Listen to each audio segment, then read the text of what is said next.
There are hundreds of people who think they are possessed and all this. There is a science like that. One can use energies negatively to cause harm to somebody else. A cobra also has a certain influence on this life simply because it holds its breath for long periods of time. Don't take body lightly. It's not a small imprisonment.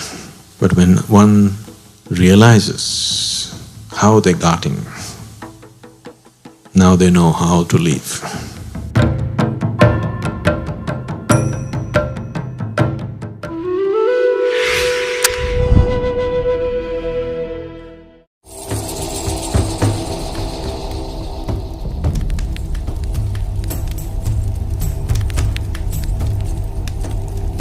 This disembodied life has no discriminatory mind. It will tend to go by its tendencies. Whatever karmic substance which is still not dissolved, which will form a certain type of tendency, will drive it in certain directions.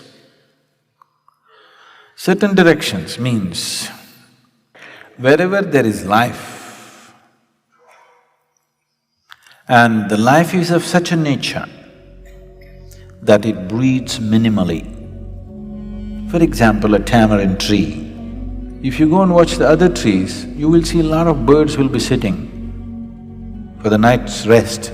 No bird will settle down on a tamarind tree because the level of oxygen around a tamarind tree is extremely low. It may also move in the direction of a yogi who has a certain mastery over his breath because he is not breathing as much as others are breathing. A cobra also has a certain influence on this life simply because it holds its breath for long periods of time.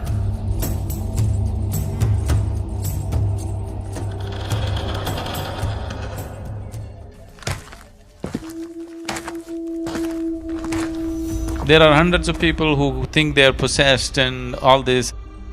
There is a science like that. One can use energies negatively to cause harm to somebody else.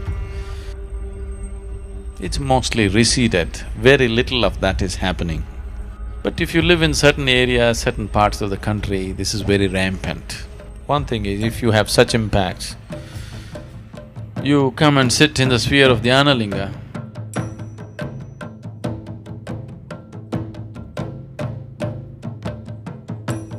because there are occult dimensions to the Analinga which just nullifies all this.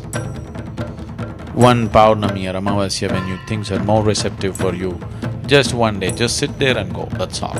It gets taken care of.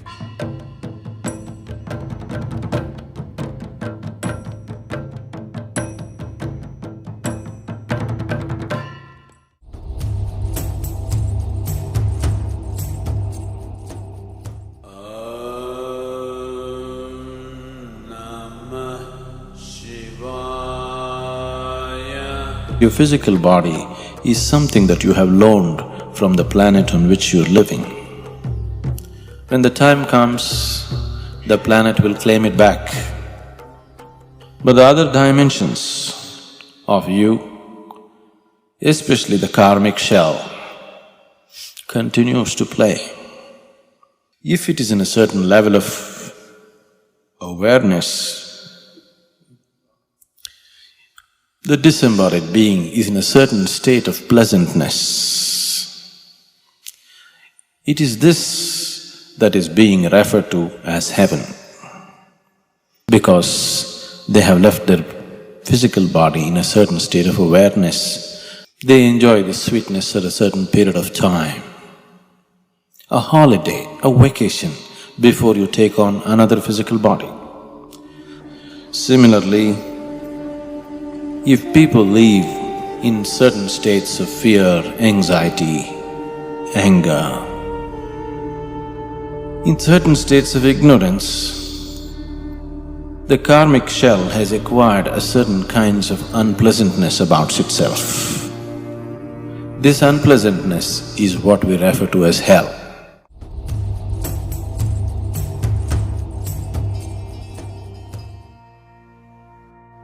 Normally when somebody dies, this person is no more. But that's not the truth.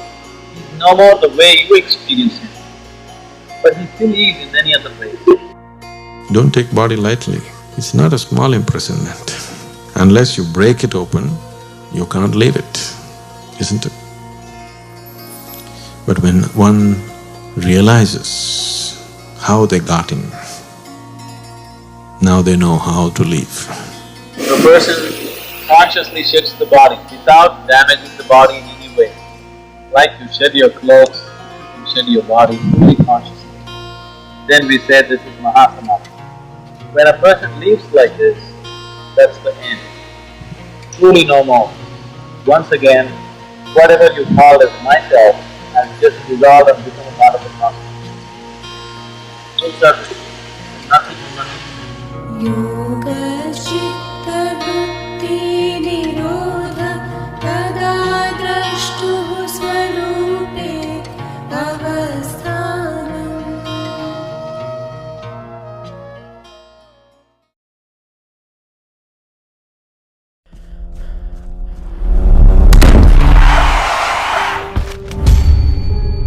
What happens to dead people? Do they become ghosts? Do they haunt houses?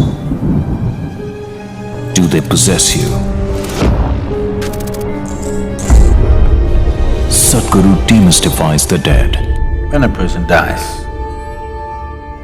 and his information is not done, his prarabdha is not done, then life is still vibrant, but body is gone.